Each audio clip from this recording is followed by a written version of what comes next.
Hi friends, வணக்கம். இன்றைக்கி நம்ம டுடே ஈஸியாக குட் டே சேனல் என்ன பார்க்க போகிறோம் அப்படின்னா, ஹிந்தி மத்தியமாலை. ஆக்சுவலாக மத்தியமாலை வந்து எல்லாமே பார்த்தாச்சு, ஓகேவா? பெஹ்லா பத்ரு, அதாவது பத்ய, கத்ய, தேவநாகரி லிபி, அப்புறம் தூஸ்ரா பத்ரில் கஹானி, பரத் மிலாப், அதில் எல்லாமே A to Z எல்லாமே பார்த்தாச்சு. எல்லாமே நம்ம பிளேலிஸ்ட்டில் அவைலபிளாக இருக்குது. அப்புறம் கிராமர் போர்ஷன்ஸ் எல்லாமே இருக்குது. அந்த கிராமரில் வந்து நம்மளுக்கு இந்த கண்டென்ட்ஸ் அப்படின்னு சொல்லி இதில் இருக்குது இல்லையா, பார்ட், அதில் இருக்கக்கூடிய 5 லெசன் வரைக்கும் ஆல்ரெடி அப்லோட் பண்ணியாச்சு. இதெல்லாம் வந்து பேசிக்ஸ், ஓகேவா? ரொம்ப ரொம்ப இம்பார்ட்டண்ட்டாக நீங்கள் தெரிஞ்சு கொள்ள வேண்டிய விஷயங்கள். இதெல்லாம் வந்து ரொம்ப இம்பார்ட்டண்ட். இதெல்லாமே தெரிஞ்சு வச்சுக்கிட்டு அப்போ தான் வந்து நீங்கள் ஒவ்வொரு விஷயமும் எதுக்காக இருக்குது, என்னென்ன விஷயங்கள் வருது அப்படின்றத நீங்கள் ஹிந்தி படிக்கணும் அப்படின்னா இந்த விஷயங்களெல்லாம் நீங்கள் தெளிவாக புரிஞ்சு படிச்சுக்கோங்க. பிராத்மிக்கில் ஆல்ரெடி நம்ம பார்த்துருப்போம், ஓகேவா? பிராத்மிக்கில் வந்து அதே மாதிரி பேசிக்ஸான விஷயங்கள் என்னென்ன அப்படின்றது இந்த மாதிரி ரச்சனா அப்படின்னு சொல்லி தனியாக வந்து கிராமர் விஷயங்கள் எல்லாம் இருக்கும். ஒவ்வொரு காலம், இறந்த காலம், நிகழ்காலம், எதிர்காலம் அப்படின்ற மாதிரியான இருக்கும். அதே போல் மத்தியமாலை வந்து இந்த மாதிரி அப்னா, அப்புறம் சந்திக்து, வர்த்தமான் கால், பவிஷ்யத் கால், பூத் கால் அப்படின்னு வரும். ஸோ அதெல்லாமே தான் வந்து நம்ம பார்க்குறோம். ஆல்ரெடி வந்து 5 லெசன் வரைக்கும் அப்லோட் பண்ணியாச்சு. நான் ஓகே, யாரும் எந்த ரெஸ்பான்ஸும் இல்லை, ஓகே அப்படின்னு நினச்சேன். யாருக்கும் தேவையில்லை போல் அப்படின்ற மாதிரி 4 லெசன் வரைக்கும் அப்லோட் பண்ணியிருந்தேன். நிறைய பேர் வந்து அடுத்த லெசன்ஸ் வந்து ஃபுல்லாக போடுங்க, ஃபுல்லாக இது பண்ணுங்கள், அப்லோட் பண்ணுங்கள் அப்படின்றதுக்காக நான் அந்த ஒரு சிலர் கேட்குறதுக்காக நான் போடுறேன், ஓகேவா? இது உங்கள் எல்லாருக்குமே யூஸ்ஃபுல்லாக இருக்கும். அந்த ஒரு சிலருக்கு மட்டும் இல்லை, உங்கள் எல்லாருக்குமே வந்து இது யூஸ்ஃபுல்லாக இருக்கும். ஐ ஹோப் உங்களுக்கு புரியும்னு நினைக்கிறேன். உங்களுக்கு எல்லாம் யூஸ்ஃபுல்லாக இருக்குது நம்ம சேனலில் வர வீடியோஸ் எல்லாம் அப்படின்னா ப்ளீஸ் தயவுசெய்து நம்ம சேனலை like, comment, share and subscribe பண்ணுங்கள், ஓகேவா? ஓகே, இன்ட்ரோவே பெருசாக போயிட்டுருக்கு. ஐ திங்க் நீங்கள் ஸ்கிப் பண்ணியிருப்பீங்கன்னு நினைக்கிறேன். ஓகே, இப்போ பார்க்கலாம். இது வந்து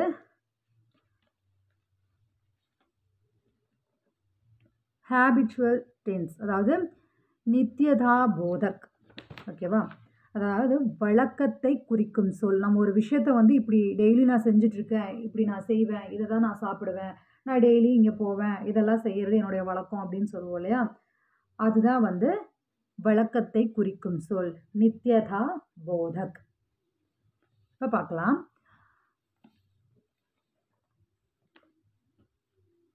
The habitual tense is formed by adding kar to the past tense of a verb. அதாவது வழக்கத்தை குறிப்பதற்காக வினைச்சொல்லின் இறந்த கால உருவத்துடன் ஆண்பால் ஒருமை கர் சேர்க்கப்படுகிறது. அதாவது ஒரு வழக்கத்தை நாம் இந்த மாதிரி செஞ்சுட்ருக்கோம் டெய்லியும். இப்போ பாருங்கள், இந்த மாதிரி வழக்கமாக எழுதி கொண்டிருக்கிறேன், வழக்கமாக படித்து கொண்டிருக்கிறேன், வழக்கமாக போய்கொண்டிரு அப்படின்ற இந்த மாதிரி வழக்கமாக அப்படின்ற நான் யூஸ்வலாக இது பண்ணிட்டு தான் இருக்கேன், எப்போவுமே நான் இந்த மாதிரி பண்ணிட்டு தான் இருக்கேன் அப்படின்னு சொல்லுவோம் இல்லையா? ஸோ அந்த மாதிரியான விஷயங்களுக்கு வினைச்சொல்லின் இறந்த கால உருவத்துடன், அதாவது பாஸ்ட் டென்ஸ், அதில் வந்து இருக்கக்கூடிய அந்த செயல் என்னவாக இருக்கோ, இப்போ இங்கே செயல் என்னவாக இருக்குது, ஆயா வருவது, லிகா எழுதுறது, படா படிப்பது, ஜாயா செல்வது, இந்த மாதிரியான வினைச்சொல், இதுதான் வேர்பு இல்லையா? அந்த வினைச்சொல்லோட கர் அப்படின்ற ஆண்பால் ஒருமை, அதாவது கர் அப்படின்றது அந்த ஆண்பால் ஒருமை வார்த்தை வந்து சேர்க்கப்படுது, கர் அப்படின்றது வந்து சேர்க்கப்படுது. ஸோ அந்த மாதிரி வரும்போது அது வந்து நித்யதா போதக், வழக்கத்தை குறிக்கும் சொல்லாக அது இருக்கு. இப்போ இதிலே வந்து என்ன இருக்கு, எக்ஸாம்பிளுக்கு ஆயா கரோ, பி கம்மிங் வந்து கொண்டிரு, லிகா கர்த்தாகே கீப்ஸ் ரைட்டிங் வழக்கமாக எழுதி கொண்டிருக்கிறான். இது வந்து நம்ம இங்கே சென்டென்ஸாகவே பார்க்கலாம், ஓகேவா? ஸோ இப்போ இது இன்ட்ரோ என்னன்றது உங்களுக்கு புரிஞ்சிருக்கும். அதாவது வழக்கத்தை குறிக்கும் சொல், அந்த காலம் அப்படின்னா என்ன அப்படின்றது. கோபால் ரோஸ் யஹா ஆயா கர்த்தாகே, அதாவது கோபால் தினந்தோறும் இங்கே வருவது வழக்கம். Gopal has the habit of coming here everyday. இங்கே கோபால் அப்படின்றது ரோஸ் அப்படின்னா டெய்லியும், இந்த வார்த்தையிலே நம்மளுக்கு தெரிஞ்சிருச்சு இல்லையா? டெய்லியும் என்ன பண்ணுறான், இங்கே வருவது, யஹா ஆயா, இங்கே டெய்லியும் வருவது அவனுடைய வழக்கம். அப்போது இந்த ஆ அப்படின்றதோட ஆயா அப்படின்ற அந்த வினையோட கர் அப்படின்ற அந்த சொல் சேர்க்கப்படும் அப்படின்றத பார்த்தோம் இல்லையா? அப்போது ஆயா கர்த்தாகை, கோபால் இங்கே தினமும் இங்கே வந்து வருவது வழக்கம். அப்போ இங்கே ரோஸ் அப்படிங்கும்போது இது எப்பவுமே நடக்கக்கூடிய ஹேபிச்சுவல் டென்ஸாக இருக்குது அப்படின்றது தெரியுது. அப்போது அதோட ஆயா அப்படின்ற அந்த வினையோட கர்த்தா அது கர் அப்படின்றது சேர்க்கப்படுது. Gopal has the habit of coming here everyday. Habit அப்படின்றதே இங்கே வந்து அவன் எப்பவும் ரோஸ் ஹேபிட் தினந்தோறும் அப்படின்ற இந்த மூன்றுமே வந்து ஒரே விஷயத்தை தான் வெளிப்படுத்துது. ஹம் ரோஸ் சபேரே சாய் பியா கர்த்தே ஹே. நாங்கள் தினந்தோறும் காலையில் தேநீர் குடிப்பது வழக்கம். We have the habit of drinking tea every morning. நம்ம எல்லாருமே வந்து நான் வந்து ரெகுலராக காஃபி குடிப்போம். நீங்கள் என்ன குடிப்பீங்க அப்படின்றத கமெண்ட்டில் தெரியப்படுத்துங்க. Tea R coffee, Horlicks, boost அந்த மாதிரி என்ன குடிப்பீங்க காலையில் அப்படின்றத கமெண்ட்டில் தெரியப்படுத்துங்க. சும்மா ஒரு தெரிஞ்சுக்கிறதுக்காக, ஓகேவா? நீங்கள் என்ன நினைப்பீங்கன்னு தெரியும். நீங்கள் போடுற வீடியோவே ஓகேவா, பிடிச்சிருக்கா, பிடிக்கலையான்றதை சொல்லுங்கன்னு சொன்னாலே நாங்கள் சொல்ல மாட்டோம். இதெல்லாம் நாங்கள் சொல்லுவோமா அப்படின்னு நினைப்பீங்கன்னு நினைக்கிறேன். ஓகே, நான் ஜஸ்ட்டு கேட்கலான்னு கேட்டேன். ஓகே, ஹம் ரோஸ் சபேரே அப்படிங்கும்போதே இங்கே ரோஸ் அப்படிங்கும்போது அது தினமும் செய்யக்கூடிய ஒரு செயல் அப்படின்றது தெரியுது. அப்போ சபேரே சாய் பியா கர்த்தேஹே. இங்கே கர் அப்படின்றதோட கர்த்தா, இங்கே கோபால் அப்படிங்கும்போது ஆயா கர்த்தா, அவன் வருகிறான், அவன் வருவது வழக்கம் அப்படிங்கும்போது இங்கே கர்த்தா அப்படின்றது வருது. இங்கே ஹம் அப்படிங்கும்போது நாங்கள், அது ப்ளூரல் ஃபார்ம் இல்லையா? ஸோ அப்போ அங்கே கர் ப்ளஸ் அந்த தே, ஓகேவா? ஏன்னா இங்கே ப்ளூரல், அப்போ கர்த்தே ஹை ப்ளூரல் ஃபார்ம் அப்படிங்கும்போது கர்த்தே ஹை. We have the habit of drinking tea every morning. அடுத்து தேர்ட் ஒன், வே ரோஸ் மீனாட்சி மந்திர் ஜாயா கர்த்தேஹே. அவர் தினந்தோறும் மீனாட்சி கோவிலுக்கு செல்வது வழக்கம். They are in the habit of going to the Meenakshi temple everyday. அப்போ அதுவும் என்ன சொல்லுது? வே அப்படின்றது அவர் அப்படிங்கும்போது, அவர்கள் அப்படிங்கும்போது, அவர் அப்படிங்கும்போதும் அந்த வார்த்தை நாம் என்னவா மீன் பண்ணுவோம்? நாங்களாக இருந்தாலும் சரி, நீங்கள் அப்படின்ற அந்த நீங்கள் அப்படின்றது ரெஸ்பெக்ட்ஃபுல் பர்சனாக இருந்தாலும் சரி, இல்லை நீங்கள் அப்படின்றது ஒரு 2-3 பேரை மீன் பண்ணுற மாதிரி இருந்தாலும் நாம் ஹை அப்படின்றதா யூஸ் பண்ணுவோம் இல்லையா? ஸோ அப்போ இங்கேயும் வந்து அதே கர்த்தே, நம்ம ஹம் அப்படின்ற மாதிரியே தான் இங்கே கர்த்தே. அப்போது வே ரோஸ் மீனாட்சி மந்திர் ஜாயா கர்த்தே. அவர் வந்து தினந்தோறும் மீனாட்சி கோவிலுக்கு செல்வது அவருடைய வழக்கம்.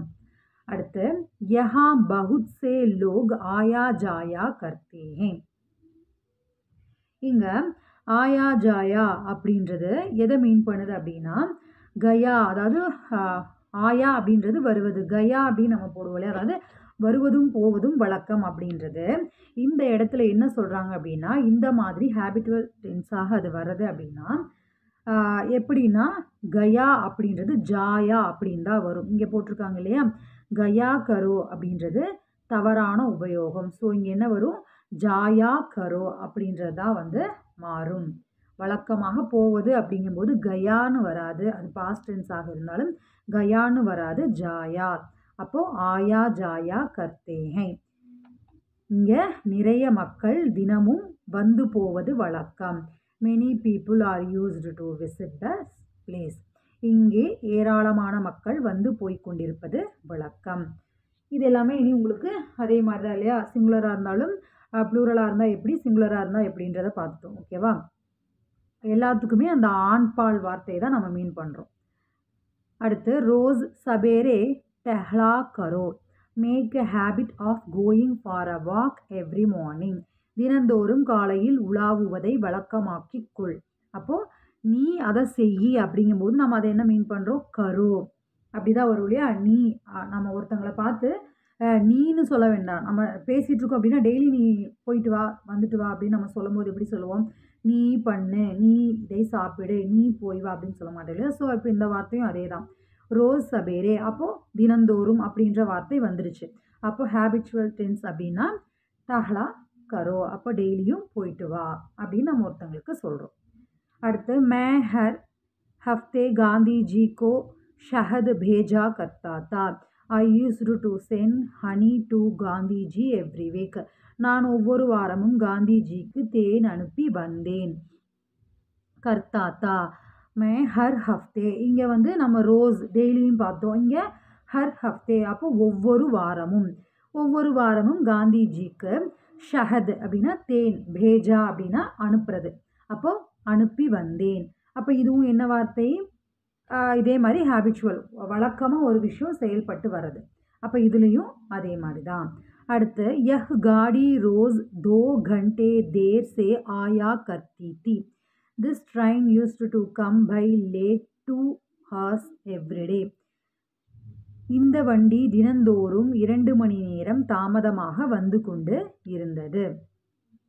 அப்போது இதில் நம்ம என்ன பண்ணுறோம் அப்படின்னா, இந்த கர் அப்படின்றதோட இந்த வண்டி அப்படிங்கும்போது நம்ம ஆயா கர்த்தி தி அப்படின்றத யூஸ் பண்ணியிருக்கோம். அதே போல் பாதுஷா அக்பர் ஹமேஷா गंगा जल पिया करते थे. Emperor Akbar always used to drink the Ganga's water. Akbar பாதுஷா எப்பொழுதும் கங்கை நீர் குடித்து வந்தார். அப்போ இங்கே ஹமேஷா அப்படின்றதும் எப்பவுமே நடந்துட்டு இருக்கக்கூடிய விஷயம். ஸோ இங்கேயும் வந்து அதே மாதிரி கர்த்தேத்தே ஹமேஷா அப்படிங்கும்போது இதுவும் வந்து ஹேபிச்சுவல் டென்ஸ் தான். அடுத்து பாதுஷா नसीरुद्दीन अपने हाथों से काम करके अपनी रोटी कमाया करते थे. Emperor Nasruddin used to earn his bread by working with his own hand. பாதுஷா நசிருதீன் தம் கைகளினால் வேலை செய்து சம்பாதிப்பதை வழக்கமாக கொண்டிருந்தார். ஸோ இங்கேயும் வழக்கமாக கொண்டிருந்தார். எம்பரர் அப்படிங்கும்போது கர்த்தேத்தே. அடுத்து ஹம் அக்சர் உன்சே மிலா கர்த்தே தே. நாங்கள் அடிக்கடி அவர்களை, அதாவது அவரை சந்திப்பது வழக்கம். We used to meet him or them often. Often அப்படிங்கும்போது இதுவும் வந்து என்னவா இருக்குது? ரெகுலராக நடக்கக்கூடிய விஷயங்களை வெளிப்படுத்துது. ஃப்ரெண்ட்ஸ், நான் எடுக்கிற இந்த வீடியோ உங்களுக்கு புரியுது அப்படின்னா ப்ளீஸ் தயவுசெய்து like, comment, share and subscribe பண்ணுங்கள். நீங்கள் போடுற ஒவ்வொரு சின்ன சின்ன லைக் அப்புறம் கமெண்ட் இதெல்லாம் தான் வந்து எனக்கு ஒரு பிக்கஸ்ட் மோட்டிவாக அமையும். Okay, next last. சரளா ரோஸ் சபேரே ஸ்நான் கேலியே காவேரி ஜாயா கர்த்தி தி. சரளா தினந்தோறும் காலையில் குளிப்பதற்காக காவேரிக்கு போவது வழக்கம். Sarala used to go to the Kaveri for bath every morning. So இங்கே சரளா போகிறா அப்படிங்கும்போது ஜாயா கர்த்தி தி. சபேரே ஸ்நான் கேலியே, ரோஸ் டெய்லியும் அவள் ஸ்நானம் செய்வதற்காக, அதாவது குளிப்பதற்காக காவேரிக்கு செல்வது வழக்கம். ஓகே ஃப்ரெண்ட்ஸ், இந்த ஹேபிச்சுவல் டென்ஸ் அதாவது நித்யதா போதக் உங்களுக்கு புரிஞ்சிருக்கும்னு நினைக்கிறேன். புரிஞ்சிருந்தது அப்படின்னா இந்த வீடியோவை like, comment, share and subscribe பண்ணுங்கள். பாய்.